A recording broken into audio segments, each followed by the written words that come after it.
Nous sommes en 2024, et plus nous avançons dans le temps, plus les athlètes se professionnalisent et ne laissent plus rien au hasard quand il s'agit de leur performance sportive. Chacun utilise les dernières méthodes de pointe sur la récupération afin d'enchaîner les entraînements et les compétitions. Fait appel à des nutritionnistes qualifiés pour avoir la meilleure alimentation possible. Demande l'aide de préparateurs mentaux afin de rester focus sur leurs objectifs. Et s'entoure d'un staff technique composé de préparateurs physiques, de kinésithérapeutes, de coachs techniques, d'ostéopathes, etc. afin d'aller toujours plus loin dans la recherche de performance. Et toi, tu es là.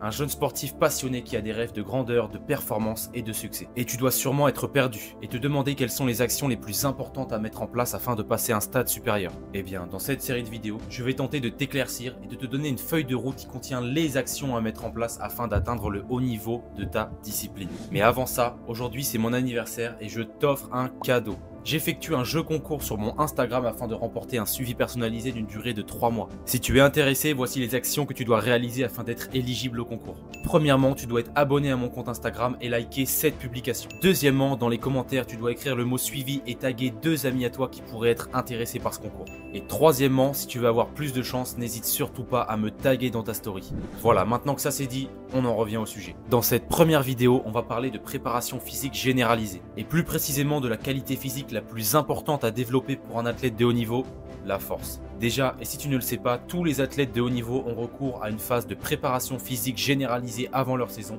que l'on appelle la PPG. Elle a presque tout le temps lieu dans la période de préparation à la saison, donc en pré-saison ou alors pendant les trêves durant la saison. Son objectif est de développer les qualités physiques de l'athlète, donc par exemple la force, l'endurance, l'explosivité, la coordination, etc. afin d'optimiser ses performances. Et elle intervient aussi, chose très importante, dans la prévention des blessures. Il y a 2 types de préparation physique. La PPG, comme je viens de te l'expliquer, et la PPS, la préparation physique spécifique. Elle intervient après la PPG et permet à l'athlète de travailler les points spécifiques de son sport. Maintenant que ça c'est dit, je vais t'expliquer pourquoi en tant qu'athlète qui aspire au haut niveau dans ton sport, tu dois absolument développer ta force durant la PPG. Déjà, qu'est-ce que c'est la force? C'est une action mécanique exercée sur un objet ou sur une partie d'un objet. L'ensemble des forces appliquées ont pour effet de communiquer une déformation ou une accélération à cet objet. Ça, c'est la définition générale. Dans le cadre du sport, on va avoir 2 définitions plus précises. La première, c'est la force maximale, qui va être la capacité à déplacer un objet aussi lourd que possible. Et la deuxième, la force explosive, qui va être la capacité à déplacer un objet le plus rapidement possible. Avec ces définitions, on voit que l'on va pouvoir développer 2 forces différentes. Mais comment ça marche la force? Je te la fais très simple. Ton muscle est composé de fibres musculaires. Pour créer une force, un mouvement, une action, il faut que ces fibres musculaires se contractent. Et elles vont se contracter grâce à ton système nerveux.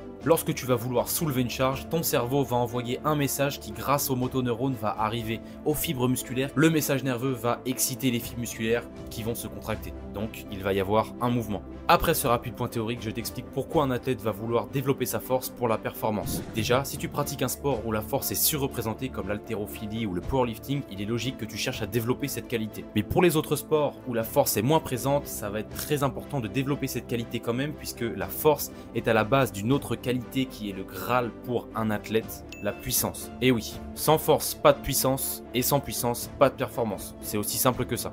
En plus de ça, la force permet de réduire les chances de blessure, la blessure qui est l'ennemi numéro 1 de l'athlète. Pourquoi? Eh bien parce que tu vas développer tes structures. Tu seras plus musclé, donc tu auras des fondations plus solides. Tu auras moins de déséquilibres qui sont souvent la cause des blessures. Tes muscles se contracteront en même temps, donc tu auras une meilleure coordination et tu effectueras mieux les mouvements. Donc tu l'as compris, si tu veux être performant, et ça peu importe ta discipline, il faut absolument que tu développes ta force. Et ça pour être soit fort, soit rapide, soit puissant, soit tout ça réuni. Et ça, c'est presque important dans toutes les disciplines. Pour développer ta force, on va jouer sur 3 facteurs. Le premier, c'est le facteur structurel. Tu vas devoir travailler et développer ta masse musculaire. Pourquoi? Eh bien parce que qui dit plus de masse musculaire, dit plus de fibres musculaires. Qui dit plus de fibres musculaires, dit plus d'unités qui pourront potentiellement se contracter. Alors si tu as plus d'unités qui peuvent se contracter, tu as plus de force. Le deuxième, c'est le facteur nerveux. Comme je te l'ai expliqué, la force dépend principalement du facteur nerveux, donc de la capacité des fibres musculaires à exécuter le message du cerveau qui leur demande de se contracter.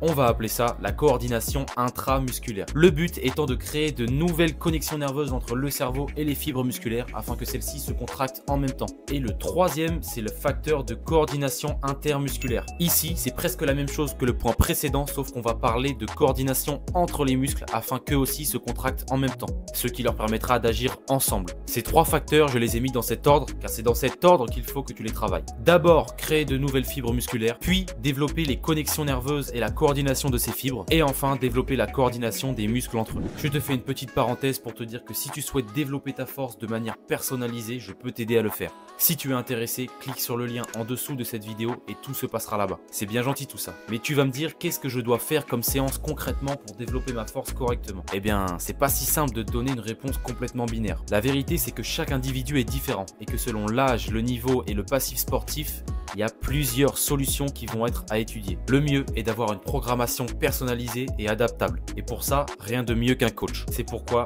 encore une fois, je t'encourage à cliquer sur le lien en dessous de cette vidéo afin que je t'aide. Bon, je vais quand même te donner un exemple de séance de programmation que tu pourrais faire si tu es débutant ou intermédiaire. On va utiliser l'une des méthodes les plus connues qui est celle de Zatsiorsky. Zatsiorsky nous dit qu'il va y avoir 3 types d'efforts que l'on va devoir travailler afin de développer sa force. Les premiers sont les efforts répétés qui vont servir principalement à développer ta masse musculaire. Tu vas avoir 6 à 16 séries de travail à faire sur 5 à 7 répétitions. Et entre ces séries, tu prendras 5 minutes de récup. Bien sûr, ne fais pas 16 séries sur le même exercice. Il faut que tu sois capable de répartir les 16 séries sur différents exercices. Le but est d'avoir une charge qui te permet de te rapprocher de la fatigue musculaire, donc de l'échec musculaire. Les deuxièmes sont les efforts maximaux, avec 4 à 7 séries de 1 à 3 répétitions. Et tu prendras 7 minutes de repos entre chaque série. Ici, le but est de se rapprocher d'une charge maximale pour créer de nouvelles connexions nerveuses. Et le troisième, ce sont les efforts dynamiques. Tu feras 10 à 15 séries de 6 à 15 répétitions. Et tu prendras 3 minutes de récupération entre chaque série. Pareil, ne fais pas les 15 séries sur le même exercice. Ici, le but est d'effectuer chaque répétition avec la plus grande vitesse possible. Et pour ça, tu peux notamment utiliser la pliométrie. Avec une combinaison de ces 3 efforts sur une programmation de plusieurs semaines, une programmation qui doit être progressive, et j'insiste bien sur ça,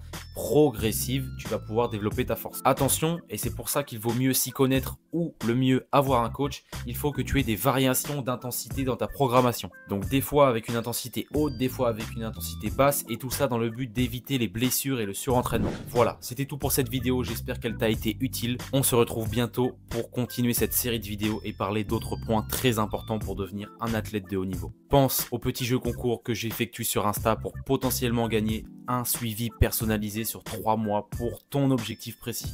Abonne-toi pour suivre cette série de vidéos, n'hésite pas à liker pour soutenir mon travail et dis-moi en commentaire si cette vidéo t'a plu. C'était Ronan, allez bye.